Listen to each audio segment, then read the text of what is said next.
Today we have a faculty candidate in the energy area here at the school who is giving his talk to the broader audience, the faculty, graduate students, and friends of the school, a joint seminar. Matt Determan obtained his PhD from the Georgia Institute of Technology in 2008 and is a mechanical engineer according to his degrees, bachelor's, master's, and PhD degrees. He has been working in the area of thermal systems, thermal transfer, and has a very distinguished record in that area. While he was a graduate student at Georgia Tech, he worked on small thermal systems for cooling of mobile applications, think of cell phones and personal electronics. That has propelled him to look at problems of waste heat and so forth, but not wanting to go directly into an academic career. He spent approximately 2 years in the private sector at a company called Pipeline Macro in Honolulu, Hawaii, where he developed cooling systems on a slightly broader scales.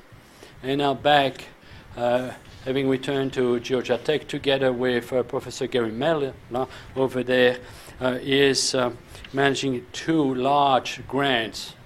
One funded by ExxonMobil, looking at carbon capture from more traditional electricity production power plants, whereby some hollow fibers and associated technologies can actually trap the carbon in a way to make those combustion systems far more benign for the environment. Think of climate change here.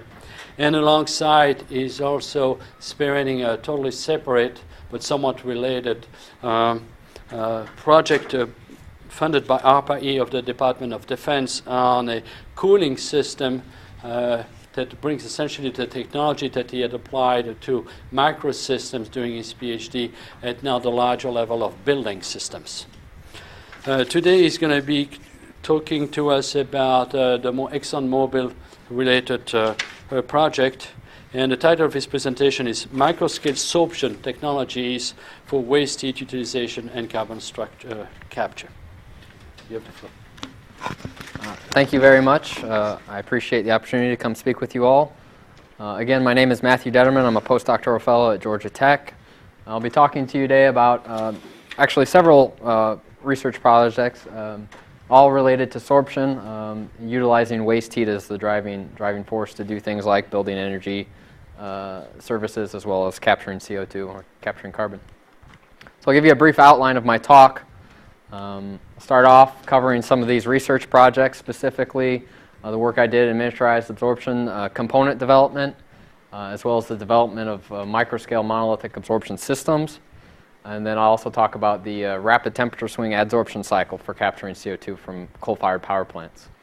And then at the end, I'll talk briefly about some of the future research thrusts that I plan to pursue in the energy areas. So to start off, some motivation. It's useful to look at the energy flow of the United States, where our primary energy comes from, how we convert it, and how we use it. This is a graph from Lawrence Livermore National Lab that they update every year, and we can make some interesting observations just looking at this graph. The first one is that fossil fuels are the dominant source of our primary energy, and they will be for the foreseeable future. So we need to make sure that we're utilizing them in a way that reduces their environmental impact. The renewable portion of our energy portfolio is incredibly small, even though there have been massive gains in these areas. It's still a very small portion of our total energy portfolio, but it is growing fast, and we need to do everything that we can to increase the penetration of these sources in our overall energy picture. The other thing to point out from this graph is that it's obvious we waste lots of energy. We reject lots of energy to the environment. Now, this is necessary to operate a heat engine at a power plant, but there are things that we can do with that waste heat. The question I have really is, do we have to waste all this energy? And as I mentioned, in our electricity generation, when you're driving a steam engine at a power plant, you must reject some heat. But the question I have is, do we need to burn coal, natural gas, nuclear fuel, produce electricity, distribute that electricity to do such benign things as heat water in a residential application. There's better ways to do this. So we really need to reevaluate how we use our energy and make use of the waste heat streams available. So first of all, if we're going to be talking about waste heat, we need to know where is it.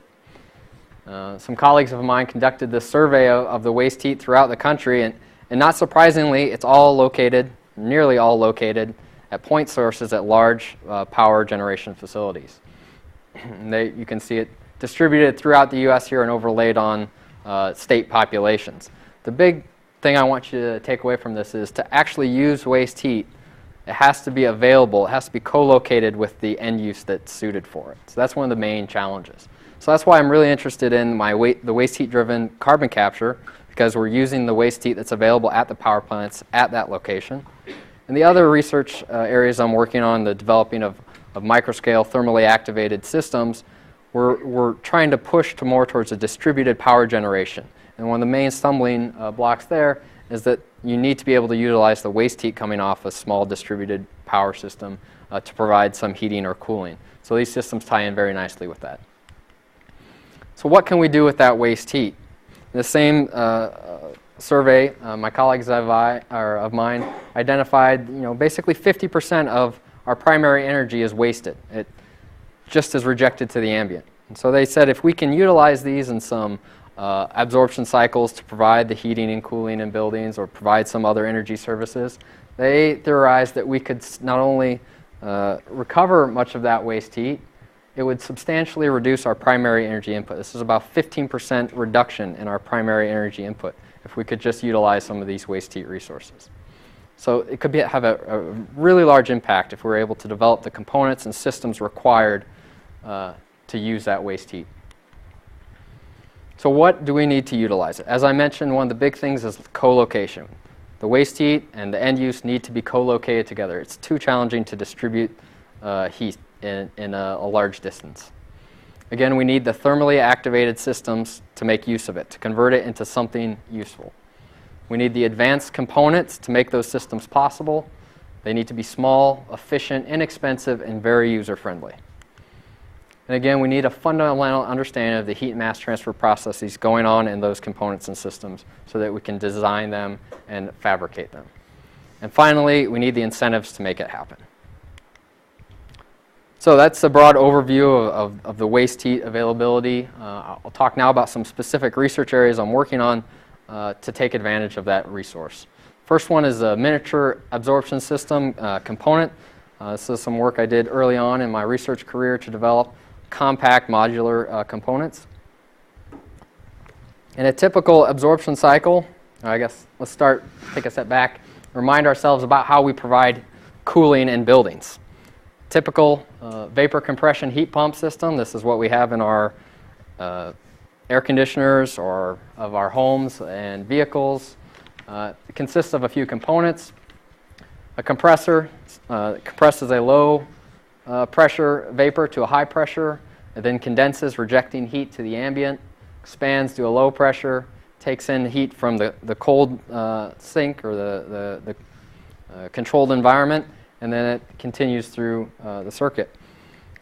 The main motive force here is electrical energy. We use all kinds of electrical energy to power these compressors. That's what drives our refrigeration cycle. A thermally activated system, on the other hand, doesn't use electrical energy. It uses thermal energy to achieve the same means. But we've replaced that electrical compressor with a thermal compressor. We do this by adding a couple of components, a generator, so a absorber, a pump, and an intermediate heat exchanger that recovers some energy. And so by absorbing that vapor from the evaporator, which is functioning the same as before, we absorb that vapor into a liquid. It can then be pumped to the higher pressure at a fraction of the cost. And then we separate that vapor from the solution in the generator, and then the vapor refrigerant circulates through the rest of the components just as it would in the vapor compression cycle. And then we recirculate the solution in the secondary solution circuit. So these components or these cycles have been around for a long time. The thing that's been missing is the advanced components to make them small, compact, and inexpensive.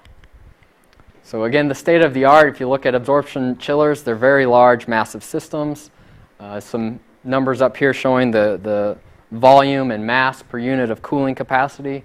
And it turns out that the scale and the economics for these systems only works out for large campuses, large institutions like a university campus or a large hospital, things of that nature. So the research opportunity here is really that the small capacity market for thermally activated systems has no good technology. If we can develop some system based on the compact heat mass transfer components, we can really make some improvements in component size and complexity while reducing the cost, the upfront cost of the systems. And the impact, of course, would be huge. Building energy services account for almost 40% of our primary energy input. So if we can reduce that by a small fraction, we can have a large impact on our national energy picture. So this is the concept that we developed. Again, that critical component in that thermally activated system is the absorber and the generator. This is where we have coupled heat and mass transfer occurring. This component we developed to take advantage of some microchannel falling film concepts that we had. It's a lattice of microchannel components. That solution flows down over the outside of the tubes. The heating or cooling fluid flows on the inside of the tubes. And this way we can have really good heat and mass transfer on the solution side, while also very high heat transfer coefficients on the tube side or the coupling fluid side. Again, the design features, we have very simple, inexpensive, smooth tubes. We have a very high surface area to volume ratio, which makes the component and system very compact. And like I mentioned, the extremely advantageous heat and mass transfer characteristics of the falling film and the flow through the microchannels really helps with the performance of the system. Can you give us an idea of the dimensions of that? Right.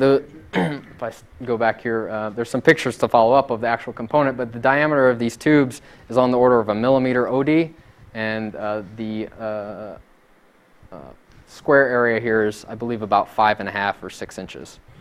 Are you going to explain the geometry a little more in a minute?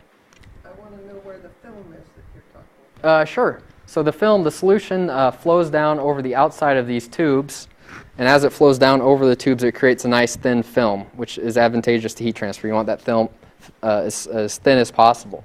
And then it drops down to the next layer of tubes and continues down the passage. Now the coupling fluid that's heating that flows inside these headers and across and then up in a countercurrent method to the solution falling down. So you're having 90-degree difference on various tubes. That's right. So it's not really a single film coming down. No, it's a film that moves from one tube to the next, and I'll talk a little bit about the challenges in that in the next couple of slides here. Here's the actual component. Again, you were asking about those tube bends. You can see this is the component before the header end plates were welded on. So the fluid that's flowing through here doesn't need to make a 90-degree turn and flow up in another 90-degree turn to flow into the next row. But since we're able to put multiple channels in parallel, we can really manage the pressure drop and the parasitic pumping power that's required there. This is again, this is the same scale. It's millimeter tubes. This is about 5.5 or 6 inches in footprint, and this is about 2.5, maybe 3 feet tall. And this, the application in this was sized for a residential scale absorption system, so about 3 tons or 10 kilowatts of cooling, roughly. This is the experimental facility. We tested this component both as the desorber component and the absorber. One of the key features here was that we could fabricate one component that could do multiple functions within the system. So that way you don't have to have specialized components for each of the different functions. It was a test facility built for redundant measurement of heat transfer rates to maintain experimental uncertainty. And we could operate it at pressures relevant both to the high side and the low side system operating pressures. You were asking about the solution flow. We also developed a model based on falling film heat and mass transfer. And again, if you imagine this is sort of a schematic, although it doesn't show a tube, it's just the area ratio between the wetted portion of a tube wall and the unwetted portion of a tube wall. As the fluid flows down over the tubes, it does tend to coalesce, and that's one of the major issues we found in this scenario. So we developed this model that helps us predict or estimate what the wetted surface fraction is. The mass transfer rate is based on a Colburn-Drew method where the majority of the mass transfer resistance is in the vapor phase because of the falling and splashing liquid. We have a very well-mixed film. Again, we have a mass and species balance on a segmental basis throughout the component, so we don't just have the inlet and outlet conditions. We all can track the conditions throughout the component. And then the closure is provided by heat transfer rates from the coupling fluid to the solution and to the vapor. So that is a model we built, and we were able to match our model up with our experimental results quite well in both the thermal as well as the mass transfer. Given a set of inlet conditions from experiments, the model would predict the outlet conditions quite closely. About the only major difference is a saturation assumption that was the solution was coming in slightly subcooled where the model uses a saturated condition. So other than that, the model matched up very well. Again, like I mentioned, the major issue with this is solution coalescence within the component. This is just a cartoon of the different passes which were able to estimate what the wetted fraction of the surface area is. And there were some really interesting competing effects here with fluid properties as well as the wetted ratio here. As you flow down throughout the passes, the fluid coalesces and your liquid solution Reynolds number tends to increase, which you would think would help your performance by increasing heat transfer coefficient. But the bigger issue is really the wetted fraction of the surface area. And that surface area wetting ratio dominates the performance. And we saw numbers as low as 24% of the surface area was wetted in some passes. So that led us to redesign this component after we've studied it and use a more horizontal orientation to limit the vertical flow direction. And we had substantial improvements in our heat transfer performance of this component using very similar geometry. We're also very interested in limiting the number of braze joints in the system just from a manufacturing point of view. So a summary of this work. It's simple, compact geometries, developed some predictive models with some experimental validation, documented some flow distribution effects, when we then refined our component to improve performance with really an eye towards manufacturing. How can we always be improving performance but also improving the likelihood that this could actually be fabricated. So this was, personally, this was my first exposure into absorption cycles or absorption systems.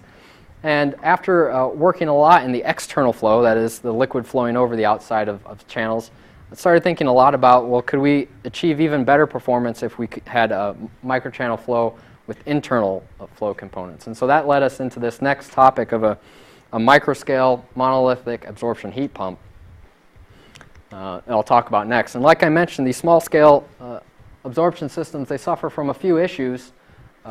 They don't scale down very well from the large institutional level absorption cycle, mainly because of poor system integration, poor component integration. The components are large and have a large footprint, and they have a very high installed cost. These are all things that people at small residential scale are very sensitive to. You don't want a very large component sitting outside of your house. You think of the typical condensing unit that sits outside of a home. That's about the footprint you have to fit in. You can't make it much larger than that. People won't use it. And again, the installed cost is a very large issue. So if we can use microchannel components, we get high heat and mass transfer rates in a very small package. The component fabrication process gives us some unique integration. Oops, I have my finger on the button. Gives us some unique integration opportunities, and we're able to do it in low-cost, high-volume manufacturing methods, which is really necessary if you're going to be serious about getting these things into a residential or small commercial application. So this is what the concept is. It's a laminated structure of alternating sheets of metal. On those sheets of metal are small features, microchannels etched into the features. And then when you stack them up, you form heat mass transfer components. This is the absorber component we're actually looking at right here. We have coupling fluid flowing on the plate below this, in a series of microchannels. We have a solution inlet, and we have vapor inlet and injection holes into those microchannels. And what are your dimensions? Dimensions on here again, the channel width is about 250 microns. Depth, again, about 250 microns. With the curvature of the channels, the hydraulic diameter comes to a little over 300 microns. Again, this method of fabricating the systems with these etched plates gives us the opportunity to integrate multiple components into a small footprint, which I've shown here.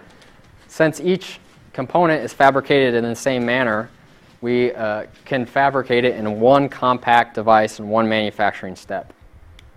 This reduces the redundant manufacturing steps that you would have if you were to fabricate each individual component separately and then hook them together. It also gives you the opportunity to route coupling fluid lines in between. The labor cost associated with welding up a traditional system is a not insignificant amount of money. So any steps you can take in the design to limit the amount of labor cost involved is very important. Again, this is the fabrication process. We start with a sheet of stainless steel. In this case, it's about 500 microns thick. They apply a photoresist, and it goes through a chemical etching process where you cure the resist and then etch away material with an acid. And you're left, again, with either microchannels where you've etched halfway through or passageways where you've etched all the way through. And essentially, this comes off a big reel of sheet metal. So it's very suitable to high-speed, high-volume manufacturing. And it just rolls off the press. And here's a close-up view of some of the components on the left. Again, these vapor injection holes are some of the critical areas that we've identified as needing some improvement. So this was our first pass at making an absorber component in a co-flow microchannel internal flow system. And the footprint of this system now is 200 millimeters square. And this system was sized to provide 300 watts of cooling. This was, again, mobile applications. We were looking at a man-portable system. And you'll notice here that there's big gaps in between each of the components. The driving factor for the footprint of the system was not the heat mass transfer surface area. You can see how small those are in each of these. The footprint really became the instrumentation we needed to document the performance of the system.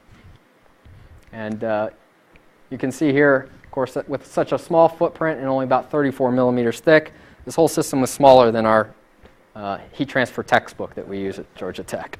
So it's a very compact system. Here is the experimental setup, like I mentioned. Right here, just behind here, you can see the footprint of the block, but all the instrumentation on the outside and the fluid routing was actually what drove the size of the footprint. And if we're able to remove that and actually fabricate more of a commercial unit, we could get to about 60% of that size. So if we project that out to our commercial units, if you remember, I showed some of the metrics before for absorption systems. We're about 1/3 to 1/4 the volume or mass of the state-of-the-art. This is a huge, huge reduction. Because in any of these large systems, you can almost predict the cost based on how much steel is in the unit. Right? So the labor cost, you need to drive down the labor cost so far that it's basically just your raw materials. So we can use this as sort of a proxy for the cost of the system. So maybe we can't get to 1/4 of the cost, but we can certainly get to 1/2. These are some of our experimental results. Again, operating over a range of operating conditions to validate the performance. This is showing the absorber coolant. This is the ambient heat rejection temperature, and over a range of input driving rates, thermal driving rates in the desorber component, showing how much cooling we were able to achieve in the system. And our goal was 300 watts. We were able to achieve that at the low ambient temperature. At the higher, of course, the performance of any heat pump drops off as the temperature lift increases. Yeah, so some of the main variability here is concentration. So as you're adjusting the fluid concentration in the system, for each condition you will find an optimal, but of course you can't change the concentration once you've sent it out into the field. It's sort of whatever fluid you've put in it is there. So this was just the main variability here is different operating concentrations. What do you mean by concentration? So in the cycle, there's two fluids. If we remember back to our thermally activated system, there's a refrigerant loop, which is ammonia in this case, and there's a solution loop, which is ammonia-water solution. So the ratio of ammonia to water that you put in changes the concentration of the system. And that's the main variability you see here. So each one of those points represents a different solution concentration? Yeah, so it's as we were testing, well, at nominally fixed load of 800 watts. These are nominal values. You might be 810 to 820, a little bit above and below these input rates. But the main variability in performance is that concentration. Because as you get to higher and higher ammonia concentrations, it's easier and easier to split out the ammonia from the water. So now some of the key transformative aspects of the technology. The key thing here is the monolithic assembly, that we've used our microchannel components to achieve very high surface area to volume ratios that keeps it very compact. We've decreased the fluid inventory. This is an important issue when you're working with fluids like ammonia. There are strict limits on how much ammonia can be in spaces and residences. And we've also can decrease the parasitic pumping power to circulate the fluid. So even though this is a thermally driven system, we still need a little bit of electricity to circulate the fluid in a pump. It's a fraction of the total energy input, but we can still reduce that amount as well. The other big thing is it's modular. You can imagine, since it's just basically a unit cell of 2 plates, if you just keep adding plates, we can scale it pretty easily within certain limits. Of course, once you reach a certain depth, it would be easier just to increase the footprint as well to scale more. So the application as a combined space cooling, heating, or water heating system is really the driving force. Even though we started off looking at mobile applications, where we've seen the most interest is in coupling this system with power generation facilities for distributed generation in buildings. And of course, it can be driven by many sources of energy. You can have directly gas-fired, you can have solar thermal input, or if you do have heat streams available, you can make use of those as well. Question. I'm not an expert in this field, so I don't know quite how to ask it, but what is the efficiency of this? Is that a good number? Right, so the efficiency, we speak in terms of COP, or coefficient of performance. That's what's the ratio of the desired output to the input. And in vapor compression system, cooling system, you'd expect COPs on the order of 3 or 4. That's for every unit of electricity you put in, you get 3 or 4 units of cooling. In thermally driven systems, since we're using waste heat, we can have a much lower value and still have really good performance. So in this case of a single effect ammonia water absorption cycle, COP is on the order of 0.6 or 0.65. So every unit of thermal energy you've put in, you get 0.65 units of cooling. Now that might not sound great, but if you remember that thermal energy, if it's from a waste heat stream, was free anyway, then the economics can work out in your favor. So this basically is not practical except when it's using a waste stream. Right, so there are very few conditions where a direct gas-fired unit would be useful. That is typically in areas where you're doing not cooling but heating. So in the case of a heating mode, you burn 1 unit of fuel and you get 1.4 or 1.5 units of heating. So in that case, yes, the direct fired units make sense. And the very good application is residential domestic water heating. I'll show you a project we're working on after this one.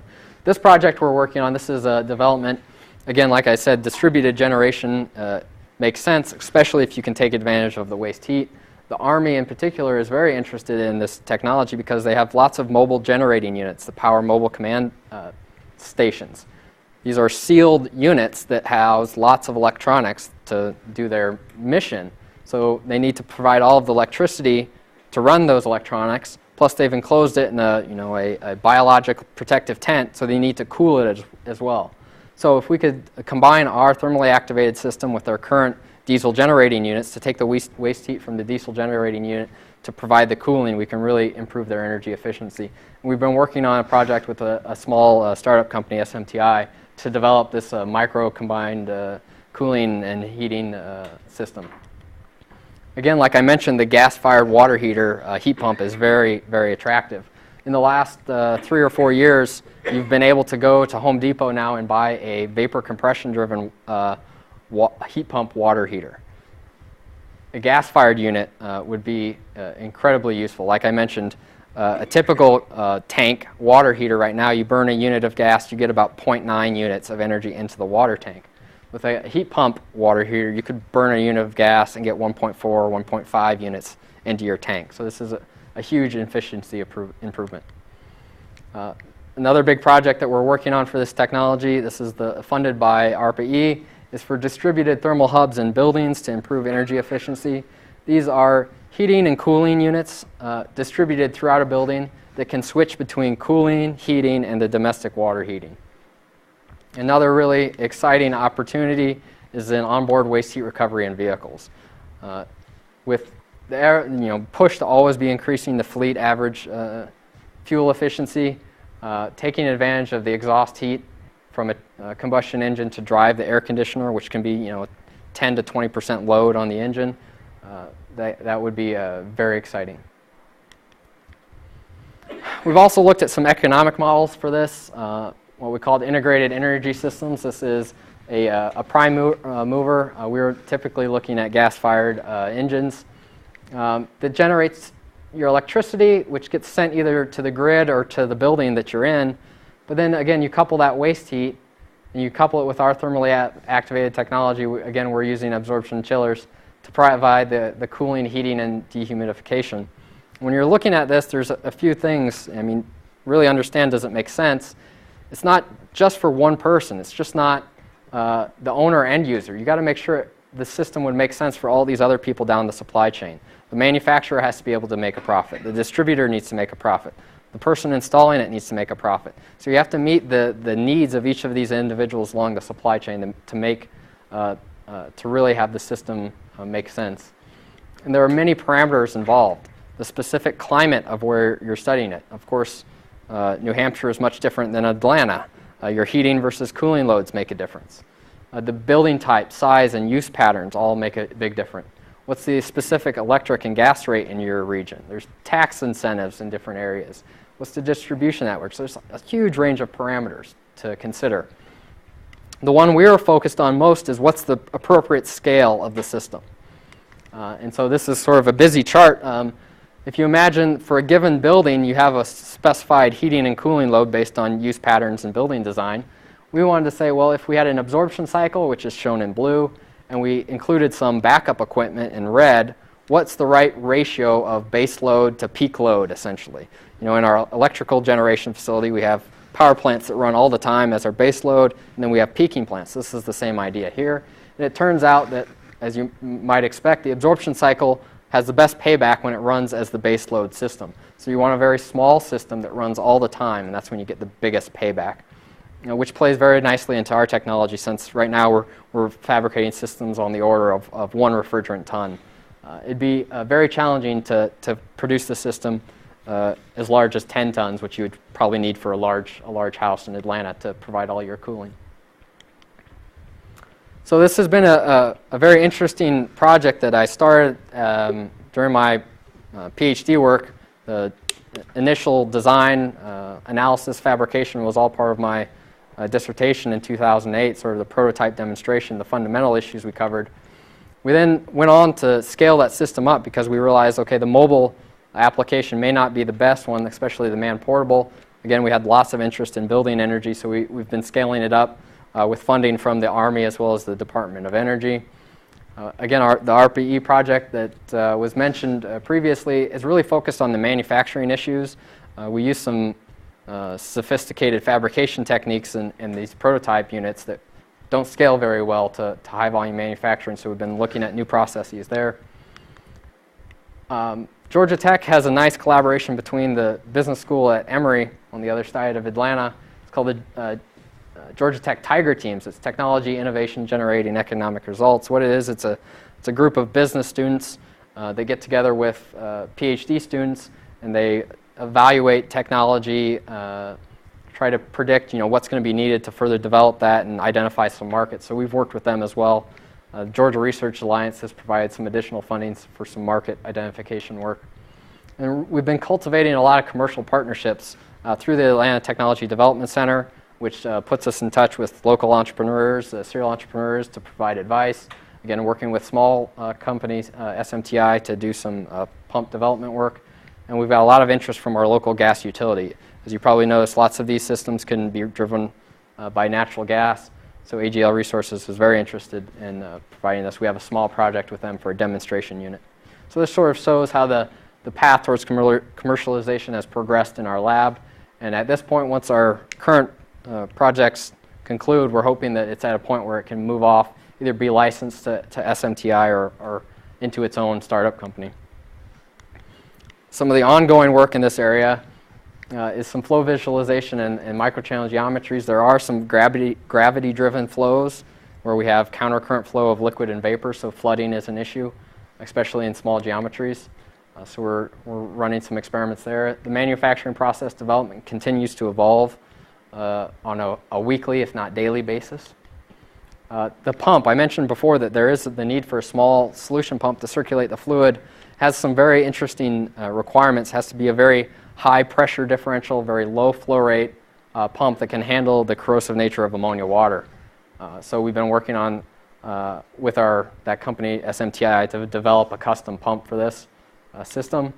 We've also been doing some dynamic system simulation to simulate the transient behavior of the system during startup and shutdown and emergency shutdown situations so that we can really squeeze every little bit of performance out of the system that we can. This is just a chart showing how the heat loads and the different components evolve during startup.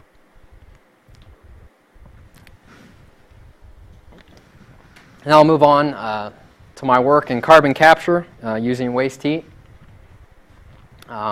This just shows a few of the different pathways for capturing CO2, and I show it to emphasize a few things. No matter which pathway you take, they all pay the penalty of CO2 compression, which is a major cost in the system. What I'm specifically interested in is the separation step of post-combustion capture techniques, and I'll mention why here. The focus on post-combustion capture, I believe, is probably the most important, from the simple fact that we'll need to be able to retrofit our existing fleet of plants. A coal-fired power plant has an extraordinarily long lifetime. 50 years is probably on the very low end.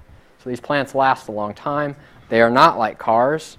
If you want to change the fleet fuel efficiency of our automobiles, you just tell GM and Ford to produce more efficient cars. They figure it out after a few years, and they go into the market, and 10 years later, the fleet fuel efficiency has risen. You can't do that with coal-fired power plants. We don't build them quick enough to make a significant impact on a yearly basis. So we're going to need to be able to retrofit the existing plants. There are several technologies. Basically, or broadly, they're thermally driven and electrically driven. Liquid absorption technology, solid absorption, and membrane technologies. I'm specifically interested in the temperature swing adsorption technology because it can use low-grade waste heat that's available at these plants. And I want to make a point about CO2 capture really comes down to what's the energy you use cost. All right? It's not how much energy did you use, it's what did it cost you to use it. So if you have abundant waste heat available that you would otherwise throw away, it doesn't really cost you anything than a couple of heat exchangers to buy to use it.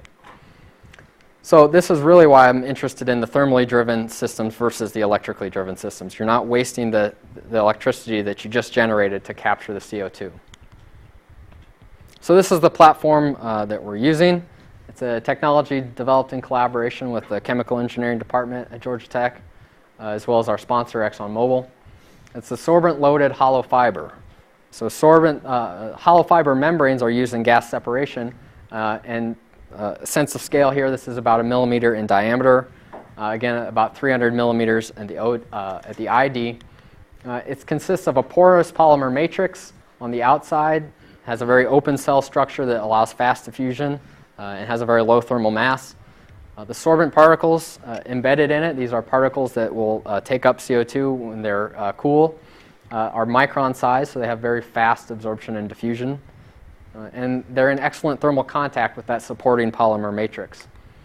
And the key thing here is now that we don't have a membrane anymore, they've figured out how to seal the inner diameter of these fibers with an impermeable layer. So now that we can pass a fluid, coupling fluid, through the ID, that it won't diffuse out into the outer layers, and it doesn't allow gas to diffuse in. And so with the coupling fluid flowing through that very small channel, we're able to rapidly heat and cool these fibers. So the opportunity here is that if we can optimize the fiber design and the operating parameters of the system, we could develop a very low-cost carbon capture platform. Potential impact, of course, reduce primary energy cost to capture CO2, reducing the environmental impact of using carbon as a primary fuel input. And we're always looking to reduce the footprint, the capital cost, and the operating cost of the capture facility. So what do you do with it once it's captured? I'll get to that in just a minute here. So this analysis of these systems requires analysis over large time scales as well as length scales. We have micron-sized particles that are adsorbing and desorbing in tenths or hundredths of a second. We have millimeter fibers, which we're heating and cooling on the order of seconds. The modules, you group them in, operate in cyclic patterns on the order of minutes or meters. And of course, we have the entire capture plant, which is kilometer scale with day-long or month-long operation schedules.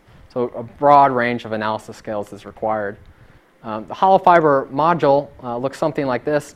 We've got all these fibers that are, again, millimeter in diameter, but meter long or half meter long, combined inside a shell with the appropriate coupling fluid ports to flow liquid down the ID of the channel, as well as the gas inlet and outlet headers to flow gas over the outside of the fibers. And so this is the adsorption process. Again, I show a cutaway here of the fiber, the inner bore, the barrier layer, and the polymer sorbent matrix. As the gas from the flue gas flows into the module, it flows down the axial length and it adsorbs in, releasing heat, which must be removed to maintain the adsorption process. So this captures the CO2 in the sorbent material in this layer. If we then heat the inner bore, pass a hot fluid through the inner bore, the reverse process happens and we're able to capture the CO2.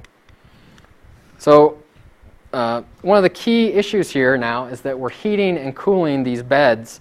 There's a large inert mass that's associated with them. All that polymer that's cycling between a low temperature and a high temperature, if you were only to be putting that energy in and throwing it away each time, this would be a very inefficient system because it would require a lot of energy.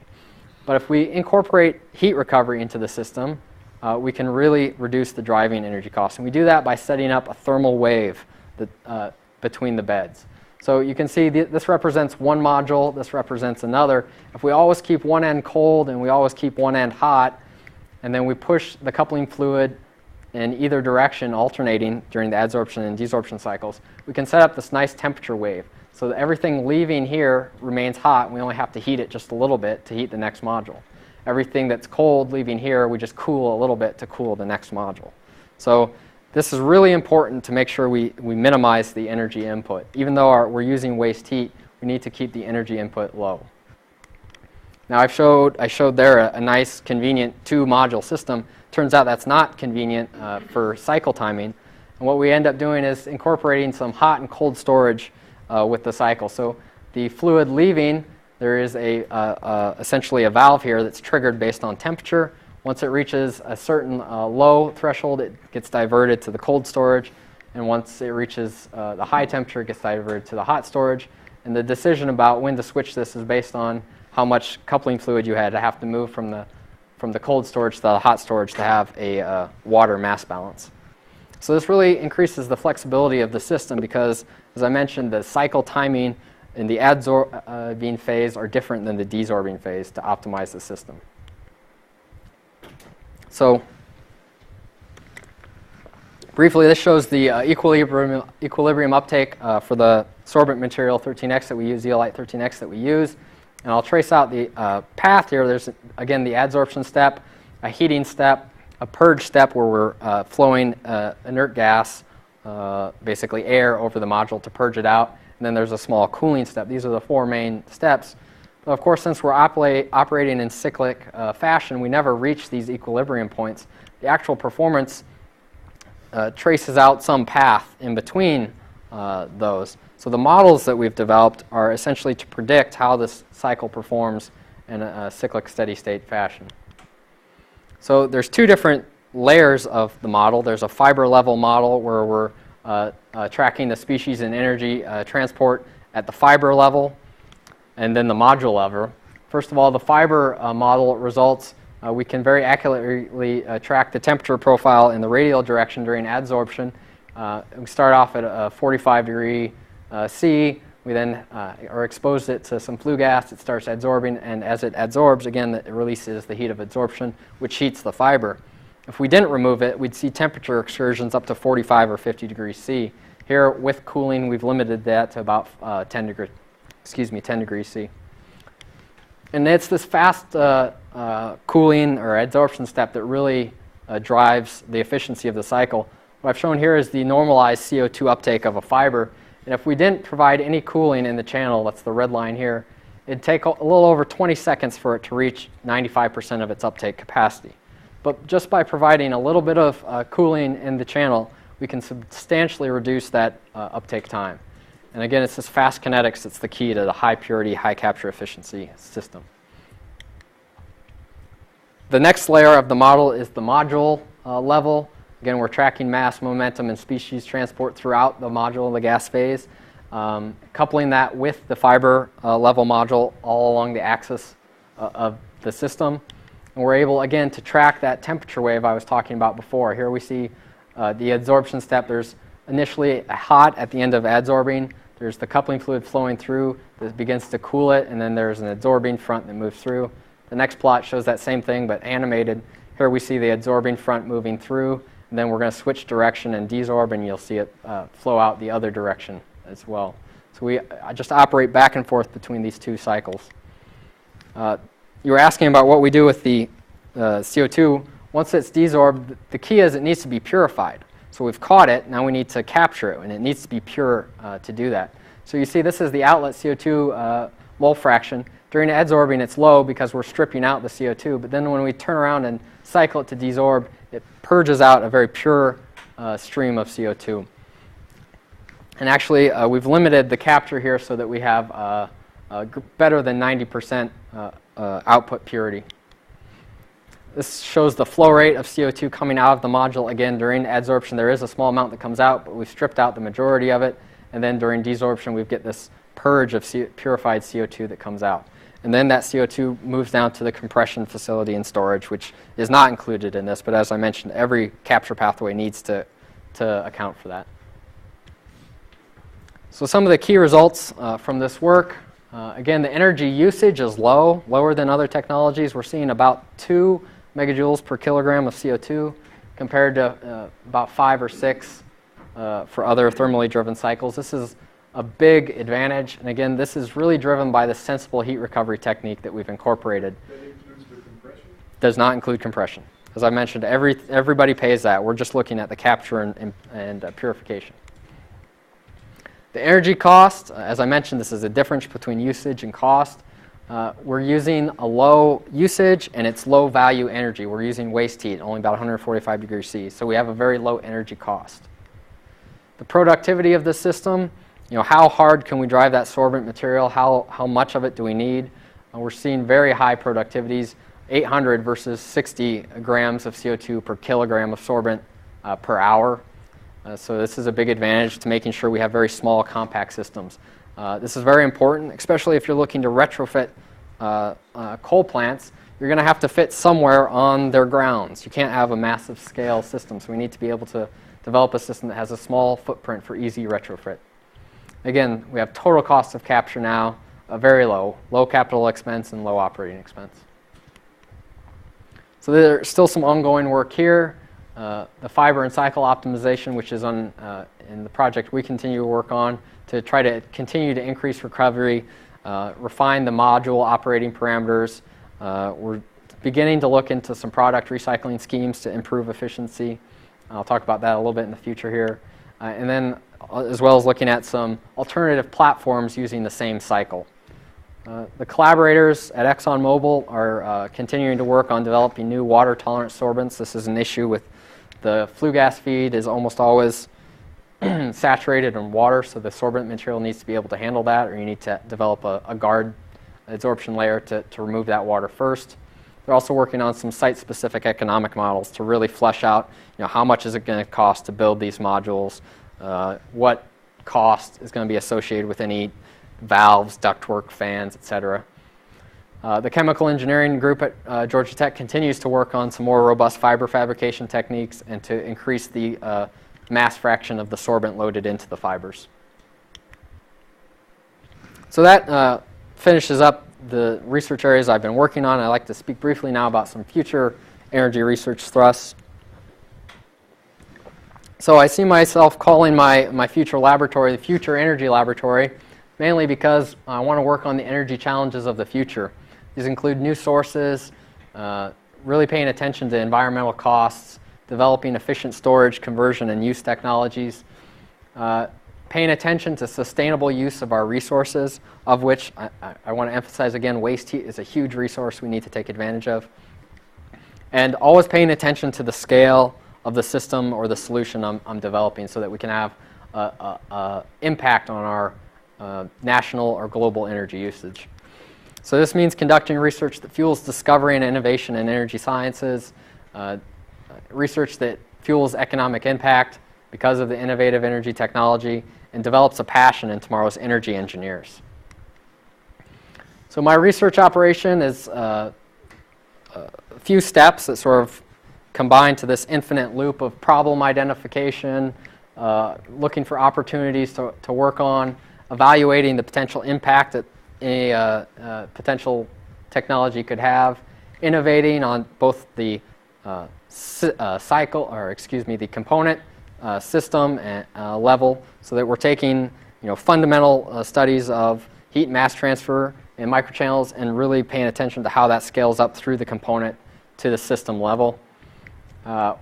Again, that fundamental understanding, we're always looking for that, but also modeling of these components and systems, as well as experiments to validate and explore new areas. And out of this operation comes, of course, scientific knowledge, energy engineers who are excited about working in this field, hopefully some intellectual property in the form of new inventions, and of course some societal impact. Energy is a huge area to work in, and I'm really excited about beginning a research program in the field. Of course, thermal energy is a very fertile field. Like I mentioned, there are all kinds of issues, source and storage issues, energy conversion issues, and energy end-use issues. And I want to make sure I'm covering a wide area of all of these to make sure I have a diversified research portfolio. Some of the specific research thrusts, a continuation of some of my work in the microscale absorption.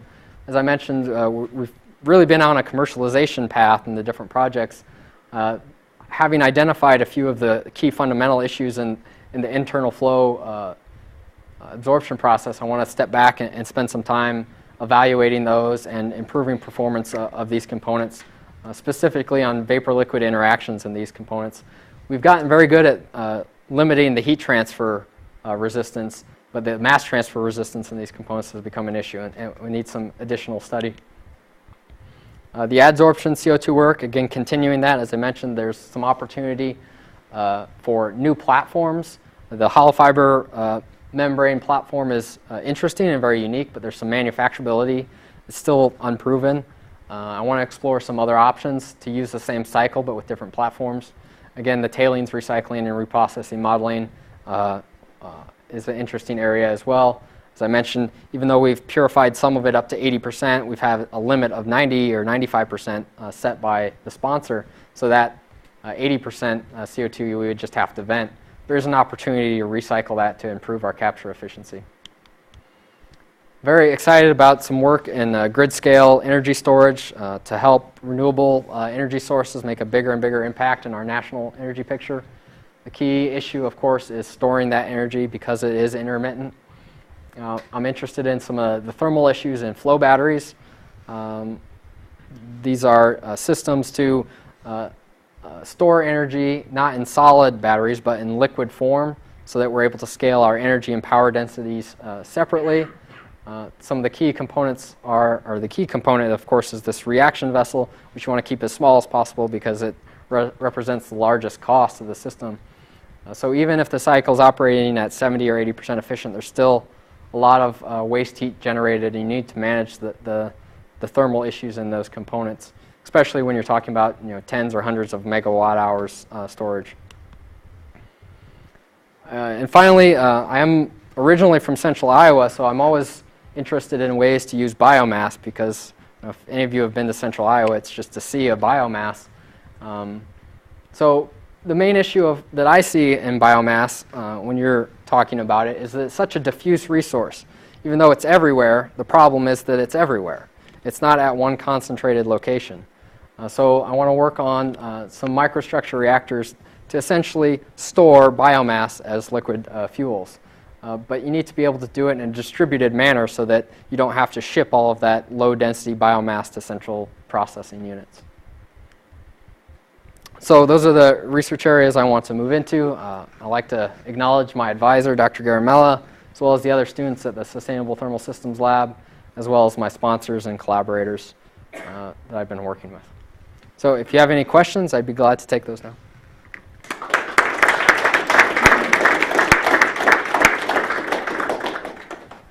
We have time for questions. I really enjoyed your talk, but I had a question about, you mentioned that obviously the energy coming for your CO2 capture system is thermal energy, and that it's waste energy, which is great because it's free. Comparing that to like an electrically driven technology. I mean, at the end of the day, though, it doesn't really matter where you're getting your energy as long as the cost is you know, of the total system kind of per ton of BT, or per ton of carbon. So do you have any sense of like, have you guys done any studies to look at what the cost of your system might be on a like per ton of CO2 basis, or? Yeah, well, I personally haven't, like I mentioned before, are the sponsors at ExxonMobil. So all of those cost issues are so site-specific that they're working on. They have a specific, it's actually a refinery that they're looking at implementing this technology on. And so they've got all of their models set up, and they're doing all that cost estimates. I don't have those results for you. They haven't shared that with me. Our work is really an input to theirs of how much energy will you need and at what temperature. And then they take that and run that through their economic models to get out the result. I can tell you that we've gotten the energy usage so low that they don't really care about the energy usage anymore. It's all about how big our modules are and how many fibers are in the module. So they're just driving on the capital cost right now. The operating cost has become very low. Are you contributing in that project to the design of the fiber absorber itself, or is the geometry there the architecture fixed? It seemed there'd be opportunities to look at things like porosity, force distribution, sorbent distribution.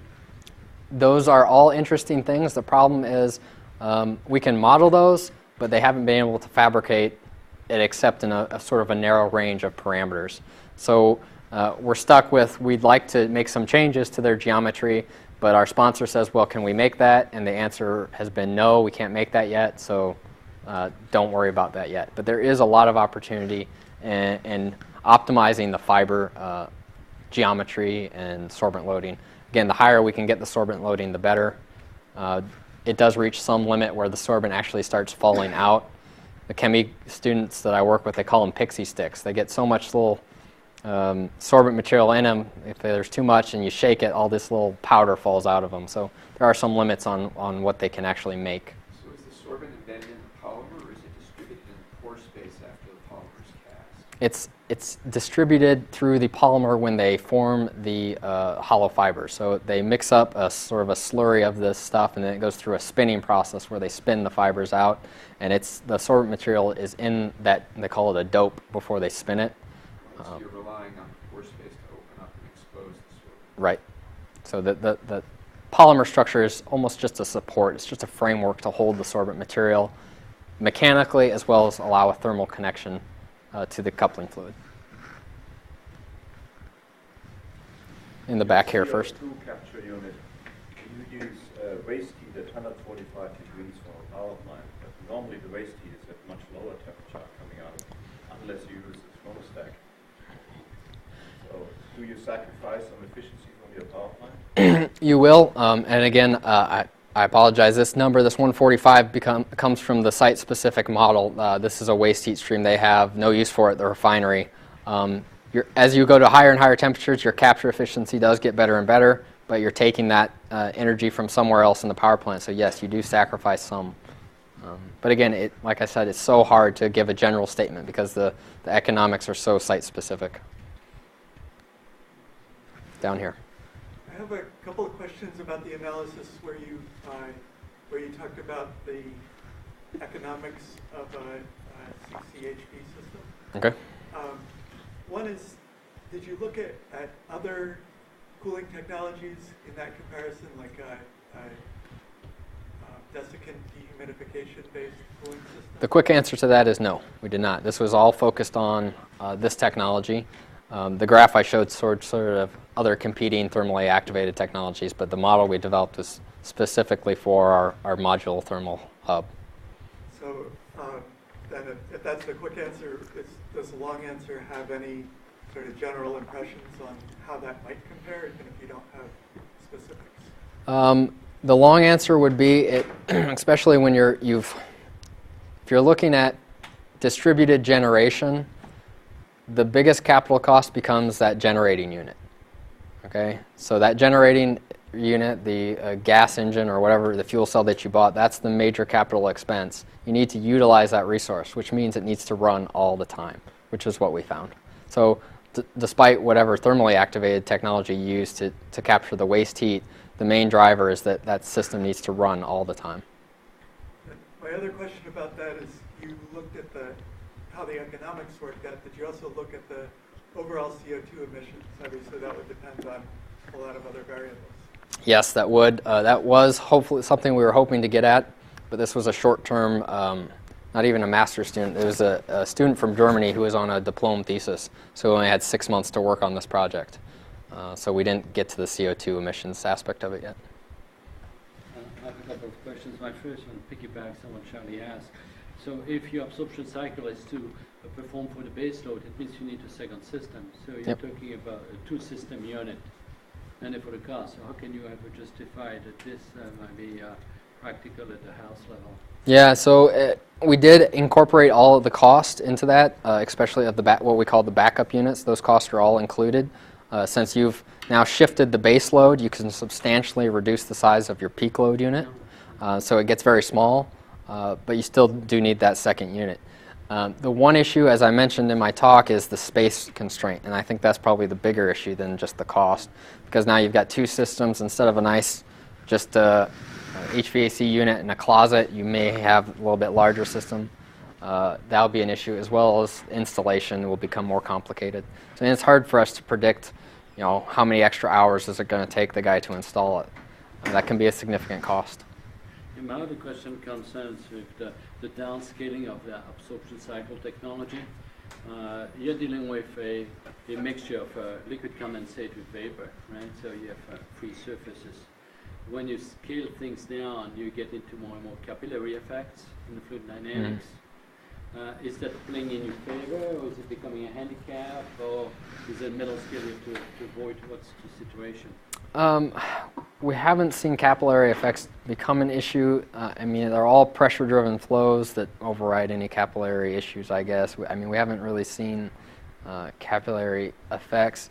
If anything, in the one component that is gravity-driven, we do rely on making sure some of the surfaces are very wetting, so that they maintain a nice wetting. And in fact, the etching process we use actually produces a nice wetting surface. So that's about the only effect of capillary issues. In your absorption refrigeration cycle, you use ammonia. Yeah. You use it for residential areas, but I thought it was not permitted to use ammonia. It is permitted. There are limits on the volume or the mass. How large the unit is? The unit is very small. It'd be about this area. Off the top of my head, I can't remember what the limits are on the mass, but we're substantially below that because all of our components are microchannel components. The volume of liquid is very small, and then since we've integrated them tightly together, there's no large connecting lines, so we're well below the limits set. Here at Dartmouth, we have about 7 absorption refrigeration units, and they work on lithium bromide water. So lithium bromide water is great. You get better COP in cooling mode. It doesn't work in heating mode. And the bigger issue is, in my case, I looked at it because I would much rather work with water and lithium bromide than ammonia water. But the density or the specific volume of a water vapor is so large that you can't force it through microchannels. The pressure drops become too large, so you can't use that working fluid in microchannel components. You always have to work in a partial vacuum. Yes, and it's always working at vacuum.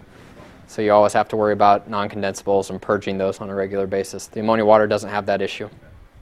I'm afraid that we're going to have to leave it at that for the public part. So let's thank our speaker again. And if there's any question, I suppose that